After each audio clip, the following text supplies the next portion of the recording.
My name is Cassie. I am 23 years old. I graduated as a qualified nurse this year and was given my first position as a home nurse. My patient was an English gentleman in his early 80s who suffered from Alzheimer's. In the first meeting, the patient was given his record, and from it I could see that he was a convert to the religion of Islam, therefore he was a Muslim.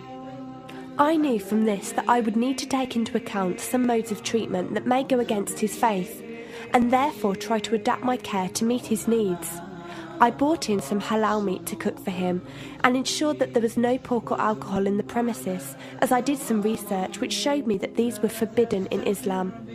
My patient was in a very advanced stage of his condition, so many of my colleagues could not understand why I was going through so much effort for him.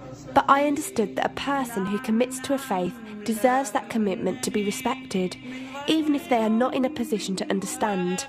Anyway, after a few weeks with my patient, I began to notice some patterns of movement. At first, I thought it was some copied motions he'd seen someone doing, but I saw him repeat the movement at particular times, morning, afternoon, evening. The movements were to raise his hands, bow, and then put his head to the ground. I could not understand it. He was also repeating sentences in another language. I couldn't figure out what language it was, as his speech was slurred, but I know the same verses were repeated daily. Also, there was something strange. He didn't allow me to feed him with my left hand. Somehow I knew this linked to his religion, but didn't know how. One of my colleagues told me about Pal Talk as a place for debates and discussions. As I did not know any Muslims except for my patient, I thought it would be good to speak to someone live and ask questions. I went on the Islam section and entered the room True Message. Here I asked questions regarding the repeated movements and was told that these were the actions of prayer. I did not really believe it until someone posted a link on the Islamic prayer on YouTube. I was shocked. A man who has lost all memory of his children, of his occupation, and could barely eat and drink, was able to remember not only actions of prayer, but verses that were in another language. This was nothing short of incredible, and I knew that this man was devout in his faith, which made me want to learn more in order to care for him the best I could. I came into the Pal Talk room as often as I could, and was given a link to read the translation of the Quran and listen to it. The chapter of the bee gave me chills, and I repeated it several times a day. I saved a recording of the Quran on my iPod and gave it to my patient to listen to. He was smiling and crying, and in reading the translation I could see why. I applied what I gained from Pal Talk to care for my patient, but gradually found myself coming to the room to find answers for myself. I never really took the time to look at my life. I never knew my father. My mother died when I was 3. Me and my brother were raised by our grandparents who died 4 years ago, so now it's just the two of us. But despite all this loss, I always thought I was happy, content. It was only after spending time with my patient that I felt like I was missing something. I was missing that sense of peace and tranquility my patient, even through suffering, felt.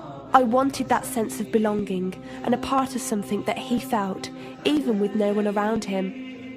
I was given a list of mosques in my area by a lady on Pal Talk and went down to visit one. I watched the prayer and could not hold back my tears. I felt drawn to the mosque every day, and the imam and his wife would give me books and tapes to welcome any questions I had. Every question I asked at the mosque and on Pal Talk was answered with such clarity and depth that could do nothing but accept them. I have never practiced a faith, but always believed that there was a God. I just did not know how to worship him. One evening I came onto Pal Talk, and one of the speakers on the mic addressed me. He asked me if I have any questions. I said no. He asked if I was happy with the answers I was given. I said yes. He then asked what was stopping me accepting Islam. I could not answer. I went to the mosque to watch the dawn prayer. The imam asked me the same question. I could not answer. I then went to tend to my patient. I was feeding him, and as I looked into his eyes, I just realised he was brought to me for a reason, and the only thing stopping me from accepting was fear. Not fear in the sense of something bad, but fear of accepting something good and thinking that I was not worthy like this man. That afternoon I went to the mosque and asked the imam if I could say my declaration of faith, the Shahada. There is no God except Allah. Muhammad is Allah's messenger. He helped me through it and guided me through what I needed to do next. I cannot explain the feeling I felt when I said it. It was like someone woke me up from sleep and sees everything more clearly. The feeling was overwhelming joy, clarity, and most of all, peace. The first person I told was not my brother, but my patient. I went to him, and before I even opened my mouth, he cried and smiled at me. I broke down in front of him. I owed him so much. I came home and logged onto Paltalk and repeated the Shahada for the room. They all helped me so much, and even though I had never seen a single one of them, they felt closer to me than my own brother. I did eventually call my brother to tell him, and although he wasn't happy, he supported me and said he would be there. I couldn't ask for any more. After my first week as a Muslim, my patient passed away in his sleep while I was caring for him. Inna lillahi wa inna ilaihi raji'un. He died a peaceful death, and I was the only person with him. He was like the father I never had, and he was my doorway to Islam. From the day of my Shahada to this very day, and for every day for as long as I live, I will pray that Allah shows mercy on him and grant him every good deed I perform in the tenfold. I loved him for the sake of Allah, and I pray each night to become an atom's weight of the Muslim he was. Islam is a religion with an open door. It is there for those who want to enter it. Verily, Allah is the most merciful, most kind.